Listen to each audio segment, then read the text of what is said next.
CRPF পাহারা দেয়? কোন ডিলের কারণে সেই সিআরপিএফ নওশাদ সিদ্দিকীকে পাহারা দেয়? জবাব আছে। রাজ্যের মুখ্যমন্ত্রী মমতা বন্দ্যোপাধ্যায় 3 বারের মুখ্যমন্ত্রী, 7 বারের সাংসদ, 4 বারের কেন্দ্রীয় মন্ত্রী, তাকে পাহারা দিচ্ছে রাজ্যের পুলিশ। আমাদের সুরক্ষা দেয় রাজ্যের পুলিশ, আর হুমায়ুন কবির আর নওশাদ সিদ্দিকীকে পাহারা দেয় অমিত শাহর সিআরপিএফ। কেন? ডিলটা কি?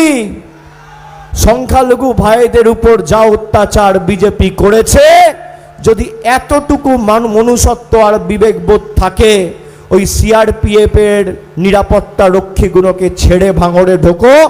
আগামী দিন দরকার হলে রাজ্য সরকার তোমাকে সুরক্ষা দেবে, দায়িত্ব আমি নিচ্ছি। চ্যালেঞ্জ আমার।